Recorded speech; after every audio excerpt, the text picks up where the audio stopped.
আচ্ছা, ফটোশপ সফটওয়্যারটা ওপেন করার পর আমরা এমন একটা ইন্টারফেস পাবো। এই ইন্টারফেসের মধ্যে এখানে আগে থেকে ডিজাইন করা আছে, যার কারণে হচ্ছে এখানে শো করছে। যাদের নতুন তারা কিন্তু কেমন ডিজাইন দেখতে পারবেন না, ঠিক আছে। এখানে থাকবে ব্ল্যাঙ্ক। আচ্ছা, আমাদের ফটোশপ সফটওয়্যার শিখার আগে শিখতে হবে এগুলোর মেনু, তারপর টুলস, এগুলা A to Z ডিটেলস জেনে এরপরে হচ্ছে আমরা কাজটা শুরু করি। এখন দেখ এখন দেখেন উপরে যে বারটা আছে আমার, এই যে বারটা, এটা হচ্ছে আমার মেনু বার। এগুলো একটু মনে রাখবেন, হ্যাঁ, যেগুলো বলতেছে এগুলো একটু মনে রাখবেন। এই বারটা হচ্ছে আমার মেনু বার। মেনু বারের মধ্যে দেখেন প্রত্যেকটা হচ্ছে file, edit, image, layer, type, এগুলো হচ্ছে প্রত্যেকটা এক একটা মেনু। ঠিক আছে, যেমন ফাইল মেনুতে যদি যাই তাহলে দেখেন আরো অনেক ধরনের অপশন আছে। এগুলো হচ্ছে আমার সাব মেনু। মেনুর মধ্যে হচ্ছে এগুলো আমার সাব মেনু। এখন আমি ফটোশপ সফটওয়্যার ওপেন করলাম, এখন আমি ডিজাইন করব। ডিজাইন করার ক্ষেত্রে আমাদের কি প্রয়োজন পড়ে? একটা পেজ প্রয়োজন পড়ে। এরপর হচ্ছে যদি আমরা কালার করতে চাই, রং তুলি বা পেন্সিল কলম, এগুলো লাগে। তো এখন ফটোশপ সফটওয়্যারের মধ্যে আমরা হচ্ছে একটা পেজ আমাদের প্রয়োজন। ওই পেজটাকে আমরা সাধারণত বলে থাকি আর্টবোর্ড অথবা ক্যানভাস। ঠিক আছে। তো এখন নতুন একটা ফোল্ডার পেজ ওপেন করার জন্য আমাদের এখানে দেখেন ক্রিয়েট নিউ লেখা আছে। অথবা আপনার যদি পুরাতন কোনো কাজ থাকে ওইটার জন্য হচ্ছে আপনি ওপেনে ক্লিক করবেন। এখন আমাদের নতুন একটা পেজ লাগবে, সেক্ষেত্রে ক্রিয়েট নিউতে আমি ক্লিক করতে পারি। অথবা এটা শর্টকাট কমান্ড হচ্ছে control N. Control N press করলে সাথে সাথে নিউ ডকুমেন্ট ওপেন হয়ে যাবে। নিউ ডকুমেন্ট ওপেন হওয়ার পর এই যে অংশটা আছে, এই অংশটা হচ্ছে আমাদের পেজ সাইজ। রিসেন্টলি আমি যে সাইজগুলো নিয়ে কাজ করলাম এখানে এই সাইজগুলো দেওয়া আছে। কিন্তু এখন ক্লায়েন্ট যদি আমাকে বলে যে A4 সাইজ পেপারে আমার কাজটা হবে, অথবা A3, A4 যেটাই হোক, ওই পেজে কাজ হবে আর এটা প্রিন্ট মিডিয়ার জন্য কাজ হবে, তখন আমি কি করব? দেখেন এখানে উপরে অপশন আছে প্রিন্ট। এই প্রিন্ট মিডিয়াতে গেলে দেখেন letter size, legal size, tab, bold, bold, তারপরে হচ্ছে A4, A6, A5, A3, এরকম করে হচ্ছে অনেক ধরনের পেপার সাইজ দেওয়া আছে। এখন যদি A5 বলে আমাকে, আমি কি A5 এর উইথ আর হাইট জানি? অবশ্যই জানি না। বারবার আমার গুগল করতে হবে। তো গুগল করার চেয়ে একদম ইজি ওয়েতে ওরা আমাদের এই অপশন গুলো দিয়ে দিয়েছে। আমরা যে কোনো একটা চুজ করে এরপর হচ্ছে পেপার নিয়ে নিতে পারবো। এখন গ্রাফিক ডিজাইনের ক্ষেত্রে কিন্তু আমরা দুইটা মিডিয়ার জন্য কাজ করি। একটা হচ্ছে প্রিন্ট মিডিয়া, আর একটা হচ্ছে ওয়েব মিডিয়া। ঠিক আছে। প্রিন্ট মিডিয়া জিনিসটা কি? বিভিন্ন ধরনের জিনিস যেগুলো প্রিন্ট হয়ে বের হয়, এটাই হচ্ছে আমাদের প্রিন্ট মিডিয়ার কাজ। আর ওয়েব মিডিয়া কি? ওয়েব মিডিয়া হচ্ছে আমরা ফেসবুক, ইনস্টাগ্রাম অথবা বিভিন্ন ধরনের ওয়েবসাইটের মধ্যে যে ডিজাইন গুলো দেখতে পারি, ওইটাই হচ্ছে আমাদের ওয়েব মিডিয়ার কাজ। ঠিক আছে। তা আমরা প্রিন্ট মিডিয়ার ক্ষেত্রে প্রিন্ট চুজ করব, আর ওয়েব মিডিয়ার ক্ষেত্রে ওয়েব চুজ করব। আর বাকি যে অপশন গুলো আছে এগুলো সাধারণত আমাদের প্রয়োজন পড়ে না। ফটোশপ সফটওয়্যারটা বলেন, ইলাস্ট্রেটর সফটওয়্যারটা বলেন, শুধু গ্রাফিক ডিজাইনার না, ভিডিও এডিটররাও কিন্তু ইউজ করে। অথবা ওয়েব ডেভেলপ যারা করে তারাও কিন্তু ইউজ করে। বিভিন্ন ধরনের কাজে অনেকে ইউজ করে। তা আমাদের গ্রাফিক ডিজাইনাররা আমরা যেটা সাধারণত ইউজ করে থাকি এটা হচ্ছে প্রিন্ট মিডিয়া, আরেকটা হচ্ছে ওয়েব মিডিয়া। এই দুইটা কাজই আমাদের। যখন আমরা ওয়েব মিডিয়া নিয়ে কাজ করব তখন ওয়েব চুজ করে দেব, প্রিন্ট মিডিয়া নিয়ে কাজ করলে প্রিন্ট চুজ করে দেব। আচ্ছা, এখন আমি সাপোজ আমি ওয়েব মিডিয়া নিয়ে কাজ করব, সেক্ষেত্রে ওয়েব চুজ করে দিলাম। এখানে দেখেন প্রিসেট ডিটেলস। প্রিসেট ডিটেলসে আনটাইটেল 1 লেখা আছে। এখন আমি যে কাজটা করব অথবা আমি যে কাজটা করতে চাচ্ছি ওই কাজের নাম লিখে দিতে পারি। যেমন ল্যান্ডস্কেপ ডিজাইন যদি করতে চাই আমি, ল্যান্ডস্কেপ ডিজাইন 1, ল্যান্ডস্কেপ ডিজাইন 1 করব। ঠিক আছে। এরপর হচ্ছে দেখেন আমার এখানে দেওয়া আছে উইথ, আর এটা আছে হাইট। এগুলো হচ্ছে অটো দেওয়া আছে। ঠিক আছে। উইথ জিনিসটা কি বুঝি আমরা, আর হাইট হচ্ছে দৈর্ঘ্য। এখন উইথ জিনিসটা দেখেন উপরে, হাইট জিনিসটা কিন্তু নিচে। তো যখন আমরা ক্লায়েন্টকে কোনো সাইজ বলতে যাব অথবা ক্লায়েন্ট আমাদেরকে সাইজ বলবে, তখন আমরা সবার প্রথমে যেটা লেখা থাকবে ওইটাকে আমরা উইথ ধরে নিব। এখন ক্লায়েন্ট অনেক ভাবে আপনাকে সাইজ বলতে পারে, ওই জিনিসটা আপনার বুঝতে হবে। এখন আপনাকে একটা সাইজ বললে আপনি না বুঝে ওকে আবার উল্টা জবাব দিলেন যে উইথ কোনটা হাইট কোনটা জিজ্ঞেস করলেন, তখন কিন্তু ক্লায়েন্ট বলবে এই। ও তো গ্রাফিক ডিজাইনার না মনে হয়, বোঝে না, এরকম মনে করবে, প্রথম দিক দিয়ে আপনি ধরা, পরে ক্লায়েন্ট আর আপনাকে কাজ দিতে চাইবে না। তো সেক্ষেত্রে আপনার উইথ আর হাইট বোঝার অনেক ধরনের উপায় আছে। যেমন ক্লায়েন্ট আপনাকে প্রথমে যে নাম্বারটা দিবে ওইটার মধ্যে উইথ হাইট কিছুই লিখে দেবে না, দুইটা নাম্বার দিয়ে দিল, প্রথমটা আপনি উইথ ধরে নেবেন, পরেরটা আপনি হাইট ধরে নেবেন। অথবা অনেকে দিয়ে দেবে ডব্লিউ এইচ, ডব্লিউ দিলে ইজিলি বুঝতে পারবেন, এইচ দিলেও ইজিলি বুঝতে পারবেন। অথবা উইথ বা হাইট ওরা লিখে দেয়, ঠিক আছে। এখন ওরা আপনাকে একটা সাইজ দিল যে 15 বাই 15 বাই 10 পোর্ট্রেট। এখন বলেন 15 কি হাইট হবে নাকি উইথ হবে? কেন? আমি পোর্ট্রেট বলছি কিন্তু।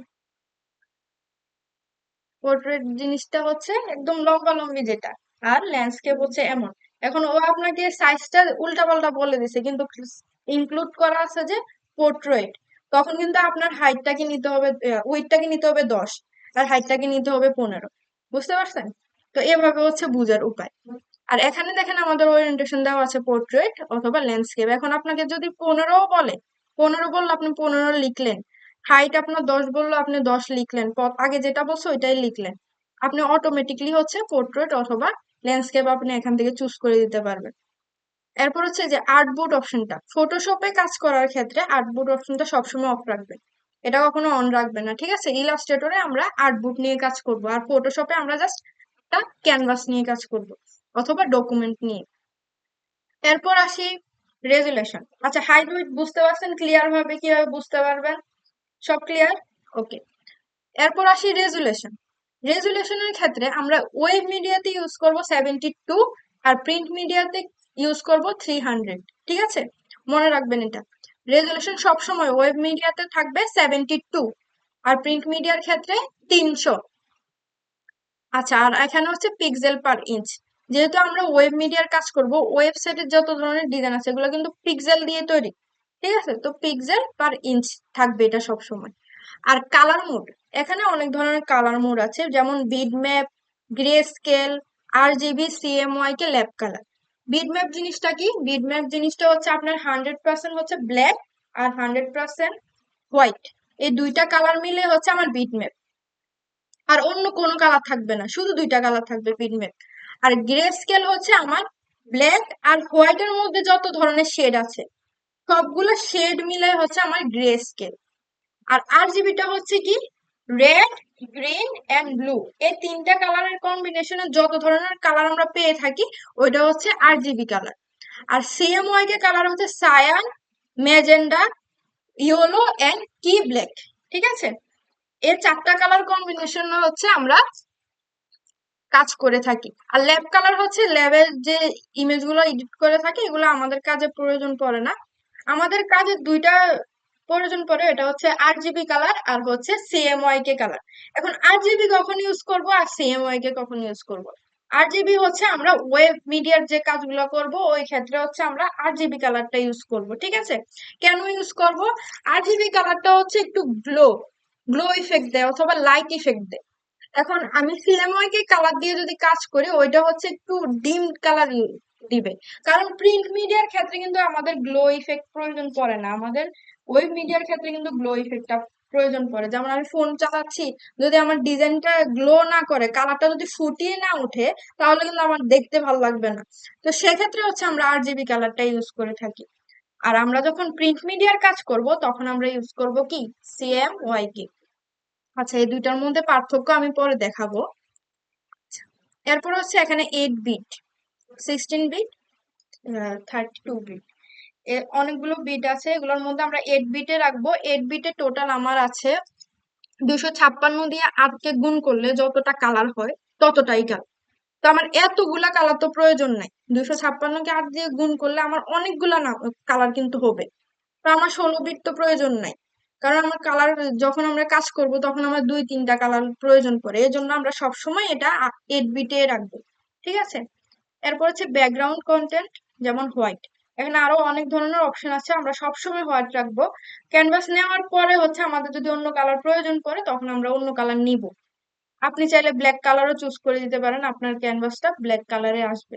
যেমন ক্রিয়েট যদি করি, এই যে দেখেন অনেক ছোট। এই যে। আচ্ছা, ডকুমেন্টটা অনেক ছোট নেওয়ার কারণে আমার পিক্সেল গুলো দেখা যাচ্ছে ছোট ছোট করে। ওয়েব মিডিয়ার মধ্যে আমি 2000 2000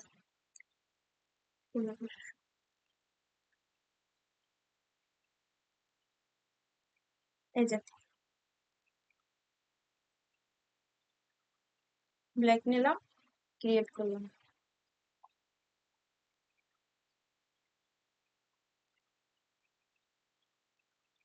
আচ্ছা, এই যে ডকুমেন্ট ওপেন হয়ে গেছে আমার ব্ল্যাক কালার। এখন ব্ল্যাক কালার আমার প্রয়োজন নাই পড়তে পারে, সেই ক্ষেত্রে সব সময় একদম পারফেক্ট কালার হচ্ছে আমার হোয়াইট। আচ্ছা, এখানে ডকুমেন্ট সেটআপটা বুঝতে পারছেন সবাই। আচ্ছা, ওয়েব মিডিয়ার ক্ষেত্রে আমরা কি করব, রেজুলেশন কত নিব না দেখে বলুন, এখানে টাকা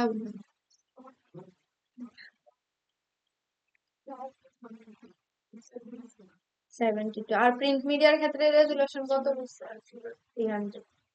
আচ্ছা, যে কোনো একজনকে জিজ্ঞেস করলাম। প্রিন্ট মিডিয়ার ক্ষেত্রে কালার মোড কি বলেন?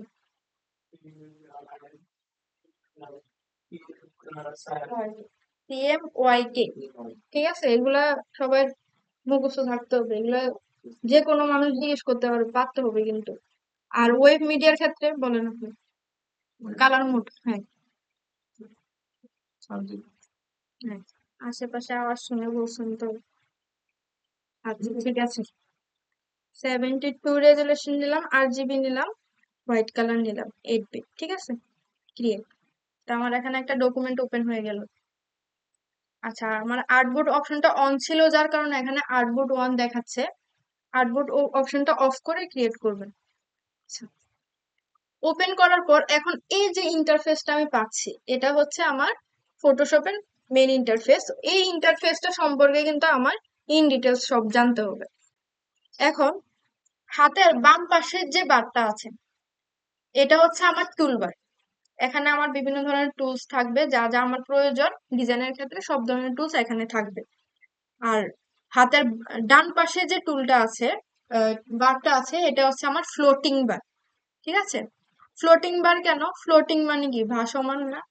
তো ফ্লোটিং বার এটার নাম দেওয়া হয়েছে মূলত, যেমন ধরেন আমার এই বারটা প্রয়োজন নেই, আমি ইজিলি কেটে ফেলে দিতে পারবো, কিন্তু আমার তো এই টুল বারটা আমি ফালাতে পারবো না, পারবো কিন্তু টুল ছাড়া কি আমার কাজ হবে? অবশ্যই এটা আমার প্রয়োজন।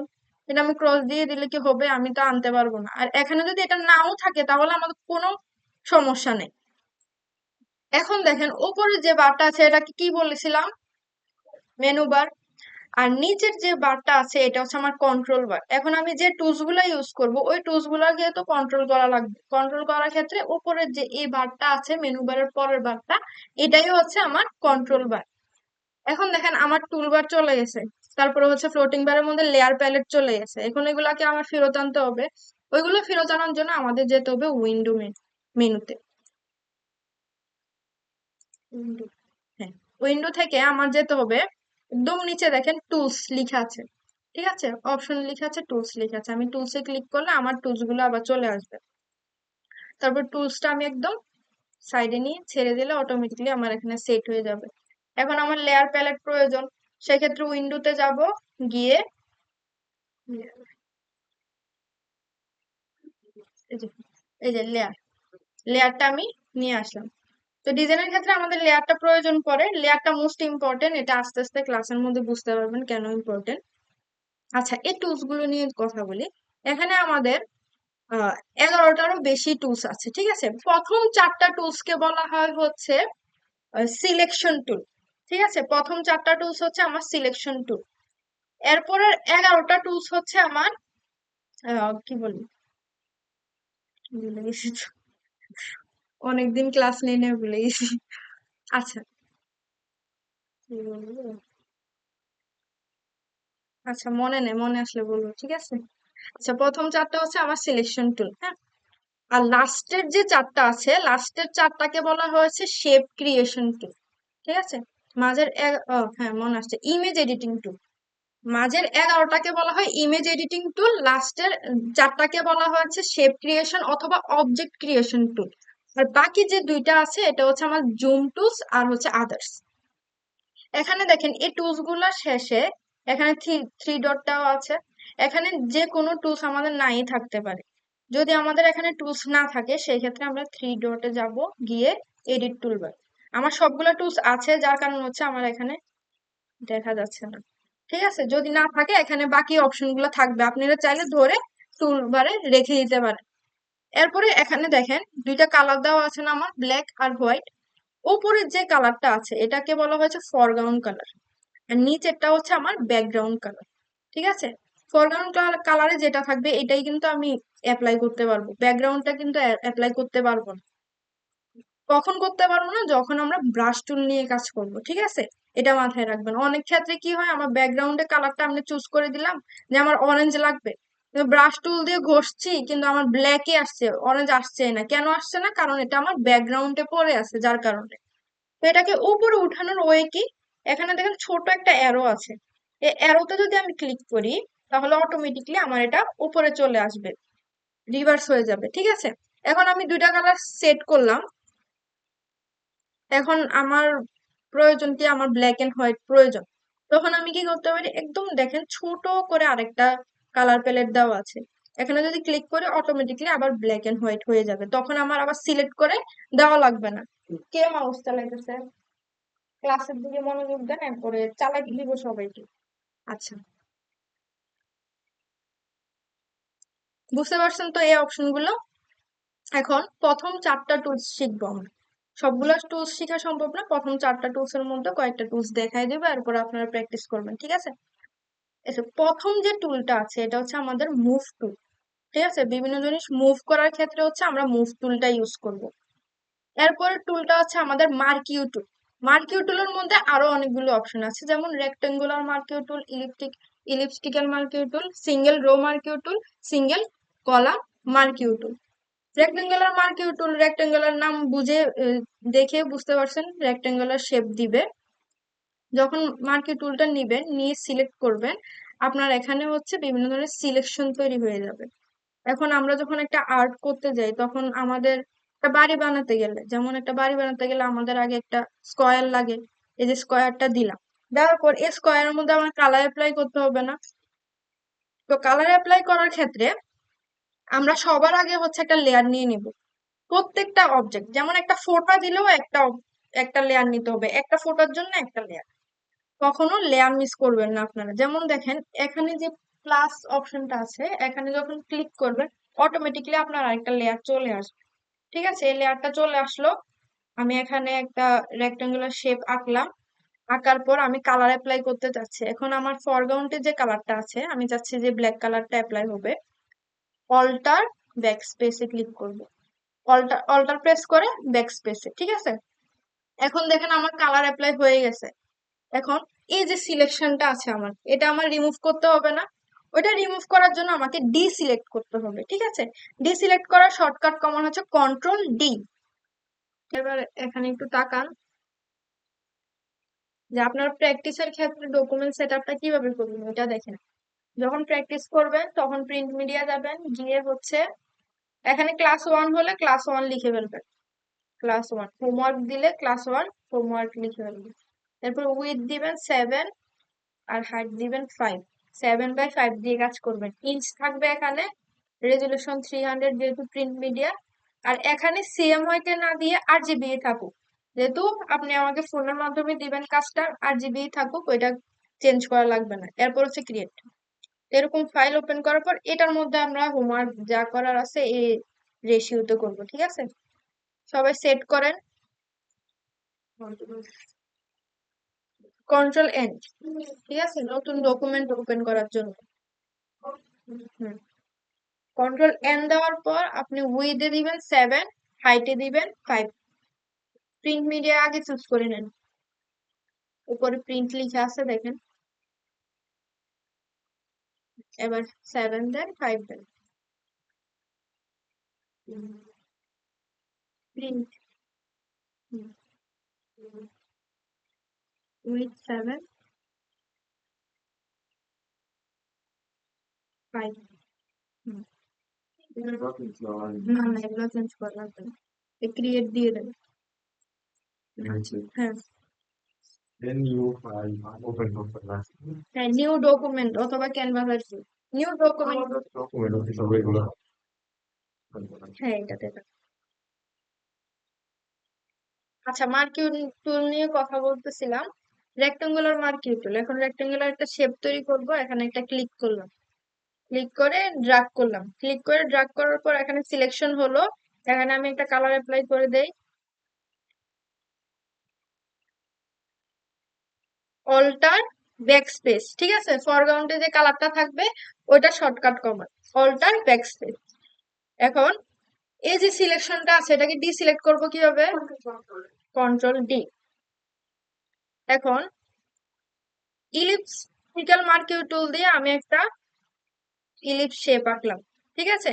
এখন আমি ইলিপস শেপটা যখন আঁকলাম তখন দেখেন আমার বিভিন্ন ধরনের অ্যাঙ্গেলে আমার কিন্তু আসছে।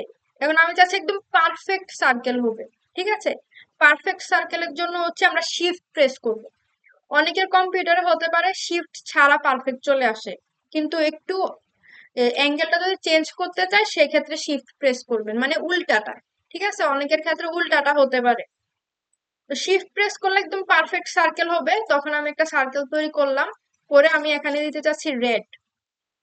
এখন রেড কালারটা চুজ করলাম, আমার রেড কালারটা কই আছে, ব্যাকগ্রাউন্ডে আছে না, তো আমি চাচ্ছি ব্যাকগ্রাউন্ডের কালারটাই অ্যাপ্লাই করবো, এটাকে আমি উপরে নিব না, এখানে থাকা অবস্থায় আনবো। সেক্ষেত্রে আমি কি করতে পারি, কন্ট্রোল ব্যাকস্পেস, দেখেন কালারটা অ্যাপ্লাই হয়ে গেছে। ফরগ্রাউন্ড কালারটা অ্যাপ্লাই করার ক্ষেত্রে অল্টার ব্যাকস্পেস, আর ব্যাকগ্রাউন্ড কালার অ্যাপ্লাই করার ক্ষেত্রে কন্ট্রোল ব্যাকস্পেস। লিখে রাখেন এই জিনিসটা, ব্যাকগ্রাউন্ড কালার অ্যাপ্লাই করার ক্ষেত্রে কন্ট্রোল ব্যাকস্পেস। লিখেছেন সবাই? এই যে এখন দেখেন আমি যে জিনিসটা তৈরি করতে চাচ্ছি সেটা অবশ্যই আপনারা বুঝতে পারছেন, জাতীয় পতাকা। এখন জাতীয় পতাকাকে পারফেক্ট হয়েছে, অবশ্যই পারফেক্ট হয় নাই। এই সার্কেলটাকে আমার কি করতে হবে, মাঝে নিতে হবে। এখন মাঝে নেওয়ার জন্য আমি কি কোন টুলস ইউজ করব, মুভ টুল। এখন মুভ টুল নিলাম, নিয়ে আমি এটাকে মুভ করতে যাচ্ছি, কিন্তু আমার এটা মুভ হচ্ছে না। কেন হচ্ছে না, হ্যাঁ, তো দেখেন আমার এখানে কয়টা অবজেক্ট, আগে এটা দেখেন কয়টা অবজেক্ট আছে টোটাল,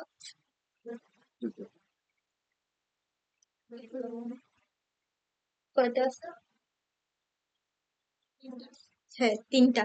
তিনটা কি হবে, এটা হচ্ছে একটা ব্যাকগ্রাউন্ড, এটা আমার একটা অবজেক্ট, এটা আমার একটা অবজেক্ট, এটা আরেকটা অবজেক্ট, টোটাল তিনটা আছে। কিন্তু লেয়ারের দিকে খেয়াল করে দেখেন মাত্র একটা লেয়ার, ঠিক আছে। তো আমার তিনটা অবজেক্টের জন্য তিনটা লেয়ার হতে হবে, ঠিক আছে। তো সেক্ষেত্রে আমি কি করতে, এখন আমার ভুল হয়ে গেছে, এখন কি করতে পারি, শর্টকাট কমান্ডের মাধ্যমে আনডু করব। আনডু কিভাবে করব, কন্ট্রোল জেড, কন্ট্রোল জেড যতবার প্রেস করব দেখেন প্রত্যেকটা ধাপ আমার একটা একটা করে পিছে যাচ্ছে। কন্ট্রোল জেড দিয়ে আমি পিছিয়ে নিয়ে গেছি, কিন্তু কন্ট্রোল জেড আমি কখন ইউজ করতে পারবো, এখন কাজ করতেছি, এখন ইনস্ট্যান্ট ইউজ করতে পারবো। এখন আপনি ফাইল সেভ করে ফেলছেন, আপনি 2-3 দিন পরে ওপেন করবেন, ওই ফাইলে কিন্তু আপনি কন্ট্রোল জেড দিতে পারবেন। তো সেই ক্ষেত্রে কাজটাকে একদম পারফেক্টলি করবেন যেন কন্ট্রোল জেড এর প্রয়োজন পরে না পড়ে, একদম যখন কাজ করবেন তখনই হচ্ছে ওইটা অ্যাপ্লাই করতে পারবেন, এছাড়া কিন্তু অ্যাপ্লাই করতে পারবেন না। তো এটা মাথায় রাখবেন। এখন দেখেন আমার যে ভুলটা হয়ে গেছে, যেমন একটা অবজেক্টের জন্য আমার এক ব্যাকগ্রাউন্ডের লেয়ার আছে, এখন আমি একটা শেপ নিলাম রেক্টেঙ্গুলার শেপ, এখন রেক্টেঙ্গুলার শেপের মধ্যে আমি কালার অ্যাপ্লাই করব। সেই ক্ষেত্রে আমার কি করতে হবে, এখানে যে প্লাস প্লাস অপশনটা আছে না, এখানে এই প্লাস অপশনে ক্লিক করলে অটোমেটিক্যালি আমার আরেকটা লেয়ার চলে, এই যে ক্লিক করলাম, এই যে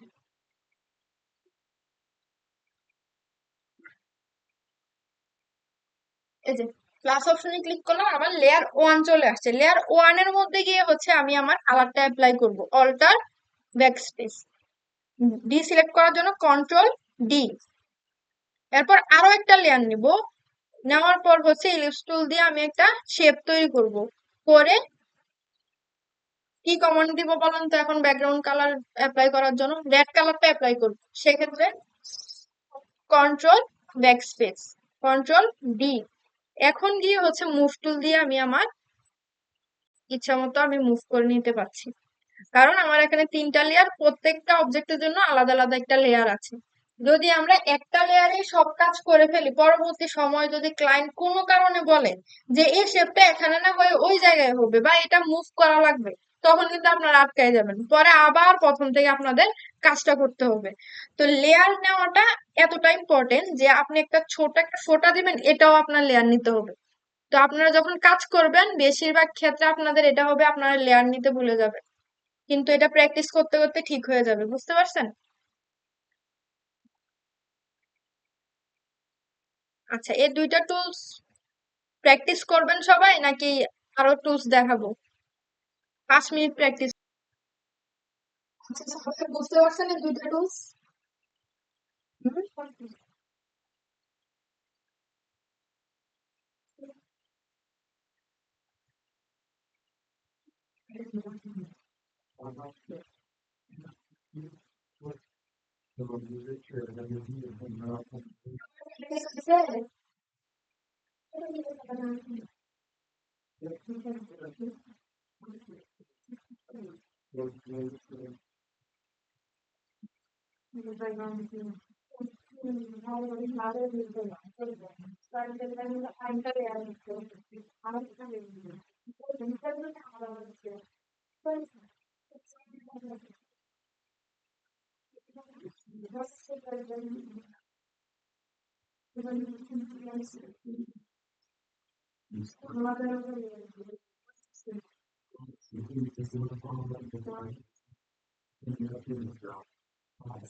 দেখেন, তারপরে আরো দুইটা টুলস আছে আমার, সিঙ্গেল রো মার্কিউ টুল, সিঙ্গেল কর্নার মার্কিউ টুল, ঠিক আছে?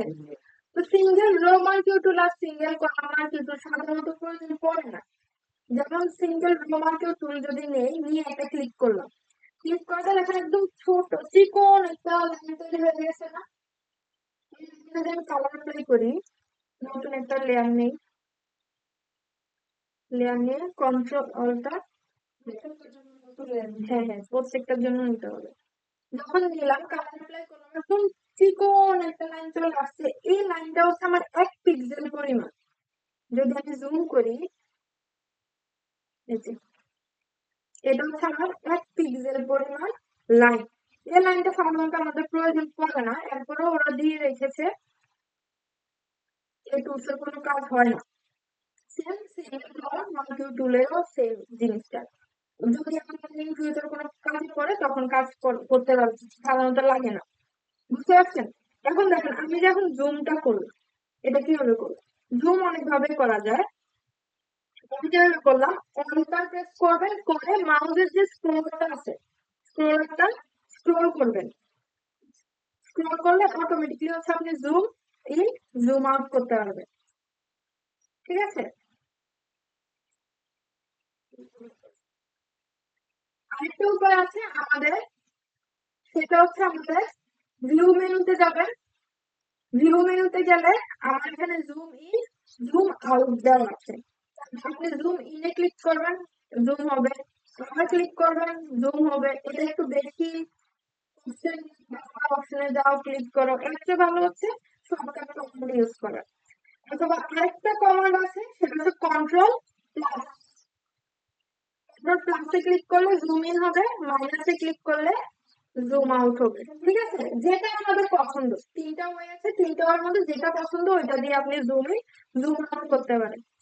এখন আমি এখানে জুম করলাম, করার পর আমি চাচ্ছি যে ওই যে রেড যে সার্কেলটা তৈরি করলাম ওইটা আমি দেখবো, জুম থাকা অবস্থায় দেখবো, তখন কিভাবে দেখবো? তখন আমার ইউজ করতে হবে হ্যান্ড টুল। হ্যান্ড টুলটা কিভাবে ইউজ করবো, সেটা হচ্ছে আমার কিবোর্ডের যে স্পেস স্পেস বাটন বলে, স্পেস বাটনটা আছে, এটাতে যখন ক্লিক করবো অটোমেটিক্যালি দেখেন একটা হাতের চিহ্ন চলে আসছে। আমি হাতের চিহ্ন চলে আসার পর আমি মাউস দিয়ে ক্লিক করে করে ড্র্যাগ করে করে আমার যে কোনো জায়গায় আমি দেখতে পারবো, ঠিক আছে? বুঝতে পারছেন হ্যান্ড টুলের কাজটা? হ্যান্ড টুলের কাজ হচ্ছে ডকুমেন্টকে পেন করা, হ্যাঁ, ডানে বামে নেওয়া, এটা হচ্ছে হ্যান্ড টুলের কাজ। এখানে হ্যান্ড টুল আলাদাভাবেও দেওয়া আছে, তাহলে এটাকে ক্লিক করে কাজ করতে পারেন, না হয় হচ্ছে কিবোর্ড থেকে স্পেসে ক্লিক করে কাজটা করতে পারেন। স্পেসে ক্লিক করাই বেটার। সাপোজ হ্যান্ড টুলটা আপনি পাচ্ছেন না টুলবারে, তখন এস প্রেস করলেও আপনার হ্যান্ড টুলটা চলে আসবে। বুঝতে পারছেন? জুম ইন জুম আউট বুঝতে পারছেন? হ্যান্ড টুল বুঝতে পারছেন? ওকে। এখন নেক্সট টুলে যাই। নেক্সট টুল হচ্ছে আমার ল্যাসো টুল, ল্যাসো টুল, ম্যাগনেটিক ল্যাসো টুল। তিনটা টুল আছে। So, তিনটা টুলের মধ্যে ল্যাসো টুলের কাজ কি? ল্যাসো টুল হচ্ছে আমার ফ্রি হ্যান্ড টুল। ঠিক আছে, আপনি মাউস দিয়ে যেভাবে হাত ঘুরাবেন ওইভাবে হচ্ছে আপনার সিলেকশনটা তৈরি হবে। যেমন আমি এই দুইটা লেয়ারে আগে মুভ করে দিচ্ছি। যেমন ল্যাসো টুল নিলাম, নিয়ে আমি একটা সিলেকশন করলাম। মানে এই যে মাউস দিয়ে যেভাবে সিলেকশন করছি ওইভাবে আমার সিলেকশন তৈরি হয়ে গেল। ঠিক আছে, যেমন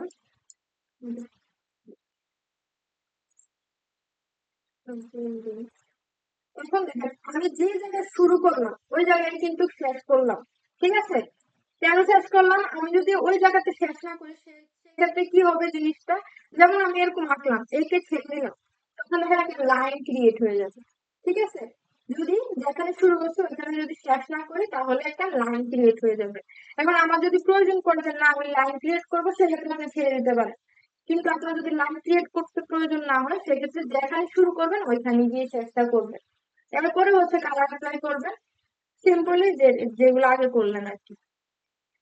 এরপরে টুলটা হচ্ছে আমাদের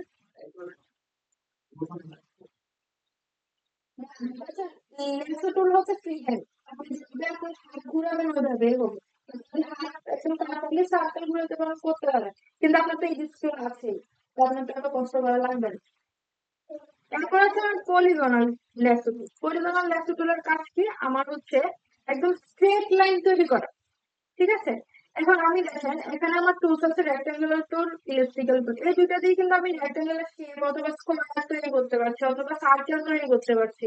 এখন আমার প্রয়োজন অ্যাঙ্গেল অথবা বিভিন্ন ওই যে ত্রিভুজের শেপ তৈরি করার ক্ষেত্রে, তখন কিন্তু আমি ওইগুলো দিয়ে করতে পারতেছি না। তা আমি ইউজ করবো কি? পলিগনাল ল্যাসো টুল। এই টুলটা নেওয়ার পর আমি এখানে একটা ক্লিক করবো, নিলাম, নেওয়ার পর এখানে একটা ক্লিক করলাম।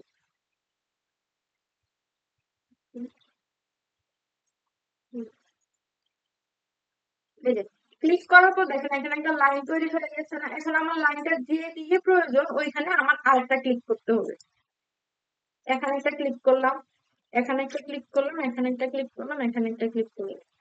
এই যে এই যে ক্লিক করলাম, এখন দেখেন আমার এই যে লাইনটা আছে এই যে সুতার মতো, এই অংশটা কিন্তু আমাকে ছাড়ছে না কোনোভাবে না।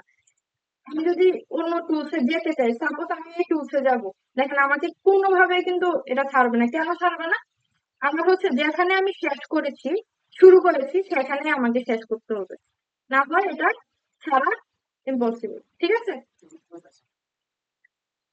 তো এটাই হচ্ছে আমার পলিগনাল ল্যাসো কাজ। বিভিন্ন ধরনের অ্যাঙ্গেল আমি আপনাদেরকে দেখাবো, বিভিন্ন ধরনের অ্যাঙ্গেল কোন কাজে লাগে ওটা দেখাবো। এরপরে টুলসটা হচ্ছে আমার ম্যাগনেট ম্যাগনেট ম্যাগনেটিক ল্যাসো টুল। ম্যাগনেটিক ল্যাসো টুলটা হচ্ছে আমার যখন আমি একটা ইমেজ নিয়ে কাজ করব তখন কাজে পড়বে। এখন আপাতত দেখাচ্ছি না, এই দুইটা টুলসটা একটু প্র্যাকটিস করেন, ল্যাসো টুল আর পলিগনাল ল্যাসো টুল। 5 মিনিট। আমরা এখন দেখাবো হচ্ছে আপনাদের সিটি ডিজাইন। সিটি ডিজাইন করতে গেলে হচ্ছে সবগুলো টুলস একদম পারফেক্টলি বুঝে যাবে।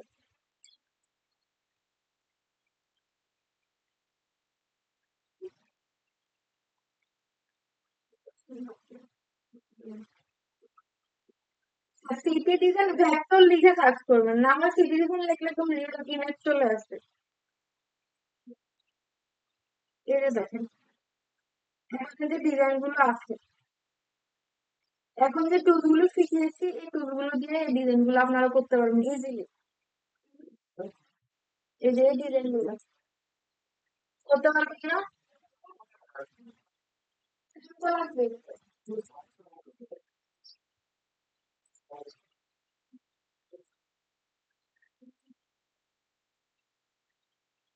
এখন আপনারা হচ্ছে যে কোনো একটা দেখাই ছোট সিম্পল।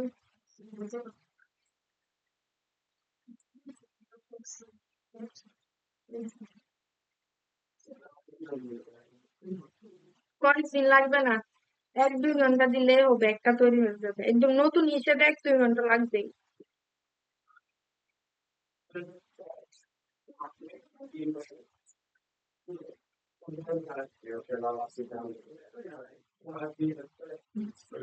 ওই যে এটা এটা দেখেন, এটা দেখে দেখে কমেন্ট আসবে। আবার জিজ্ঞেস করে না যে এখানে যে লাইন গুলো এগুলো কিভাবে দিবে, এগুলো দেওয়া লাগবে না, জাস্ট সেগুলো তৈরি করে করে কালার প্রত্যেকটা না আলাদা আলাদা ডিজাইন হিসেবে। হুম। একটা নতুন ডকুমেন্ট নিলাম, নিয়ে অল্টার ব্যাকস্পেস, ঠিক আছে। এরপর রেক্টেঙ্গুলার মার্কিং টুল নিলাম, নিয়ে আমি এখানে একটা শেপ তৈরি করলাম। আর একটা নিউ লেয়ার নিলাম, এখানে কালার অ্যাপ্লাই করে দিব হোয়াইট। আপনার হুবহু সেম কালারটা তো এখান থেকে দিতে হবে এটা না, আপনার ইচ্ছা মতো আপনি কালার দিতে পারেন, ঠিক আছে। এখানে যেহেতু সাইডে একদম যে স্ট্রোক দেওয়া আছে, এই স্ট্রোক গুলো কিন্তু আপনি এই শেপে দিতে পারবেন না, কারণ এগুলো দেখানো হয় না, যেহেতু এগুলো দিতে পারবে না, দিতে গেলেও অনেক কষ্ট হবে। তারপর তো এগুলো দেওয়া লাগবে না। এক কাজ করি,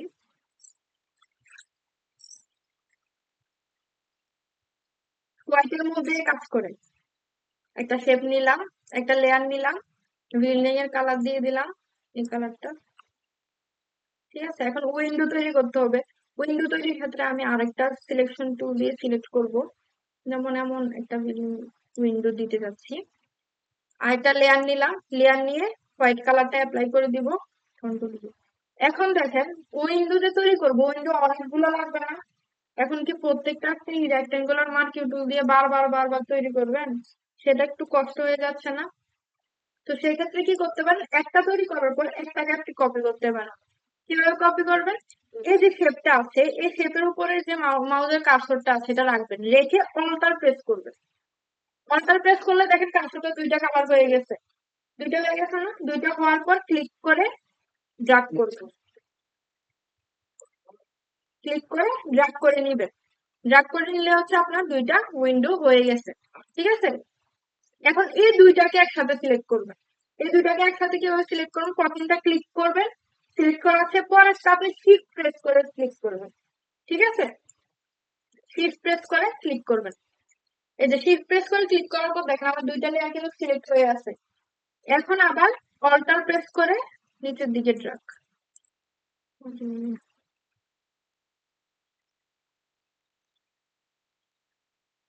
এই যে নিচের দিকে ড্রাগ।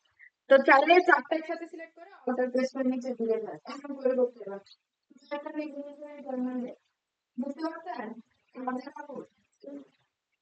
কপিটা? এই দেখেন এই চারটা শেপ আমি কপি করব। সেক্ষেত্রে কি করতে পারি, এই যে চারটা শেপের কিন্তু এই চারটা লেয়ার আছে, ঠিক আছে।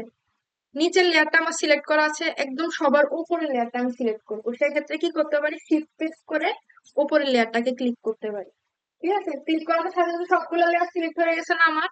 হওয়ার পরে এই লেয়ারের উপরে গিয়ে, এই শেপের উপরে গিয়ে অল্টার প্রেস করব, কিবোর্ড থেকে অল্টার প্রেস করে নিচের দিকে ড্রাগ, বুঝতে পারছেন? আচ্ছা, এখন সাপোজ আমার এই কাজটা, এই কাজটা আমি করলাম, ঠিক আছে। এটা আমি সেভ করবো, এটা হচ্ছে মেইন ফাইলে সেভ করতে হবে, আর এটা হচ্ছে জেপিজি, যেটা হচ্ছে আপনি পাঠাবেন জেপিজি ফাইল। কিভাবে সেভ করবেন, সাইডে যাবেন, ফাইল মেনুতে গিয়ে নিচে দেখেন সেভ এস, সেভ হবে, ঠিক আছে। সেভ এস, ক্লিক করবেন।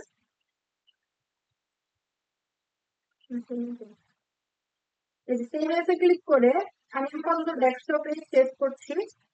ডেস্কটপে যে কোনো একটা নাম দিয়ে দিবেন, নাম দিয়ে সেভ করে নেবেন, আপনার ইচ্ছা যে কোনো একটা ফোল্ডারে সেভ করে নেবেন। আচ্ছা, পিডিএফ সেভ হয়ে যাচ্ছে।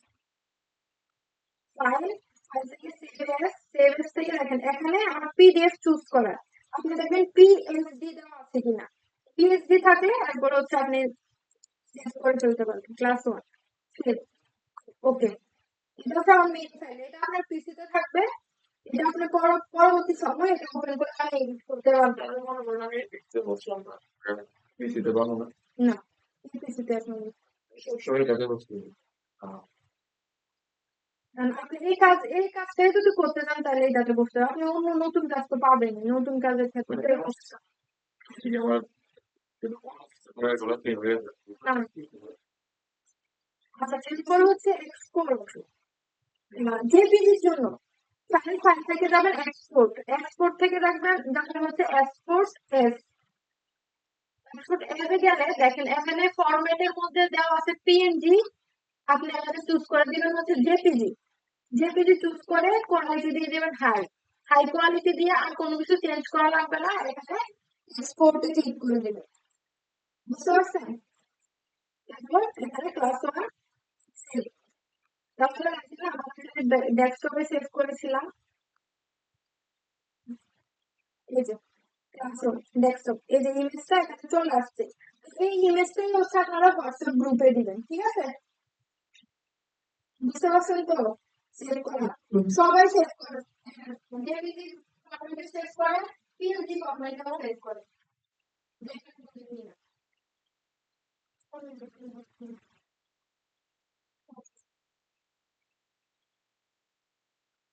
Export ads উপরে নিয়ে যাবে,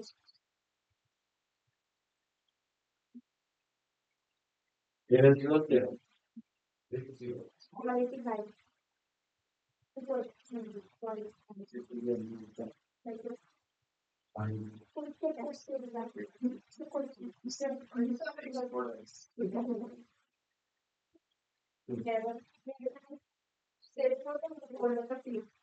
এই ক্লাস ওয়ান দিয়ে সেভ করে দিব।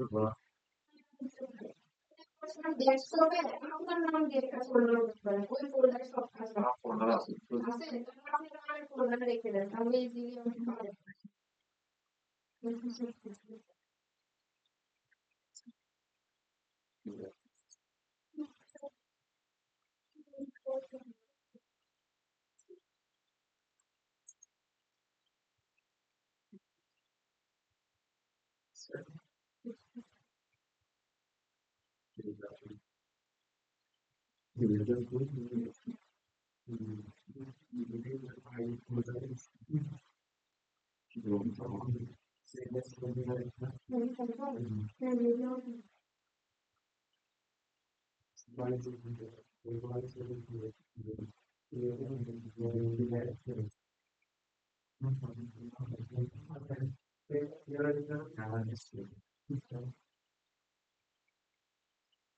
আমরা সেভ করতে ব্যবহার করি না।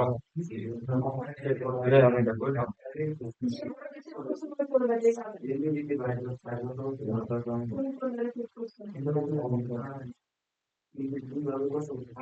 যেমন না প্রথমে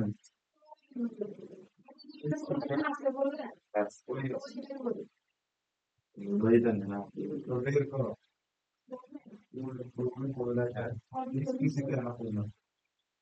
আরেকটি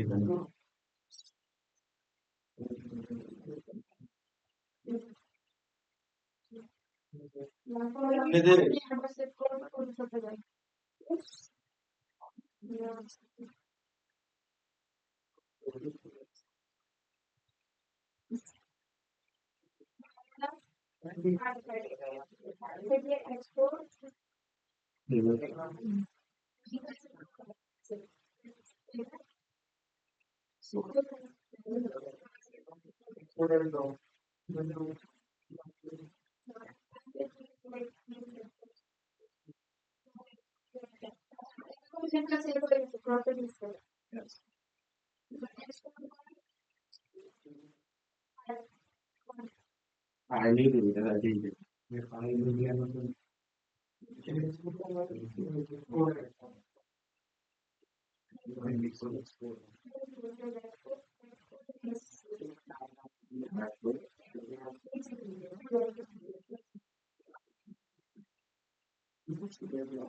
পিএনজি ফরম্যাট দ্বারা দেখেন পিএনজি করা, পিএনজি করা।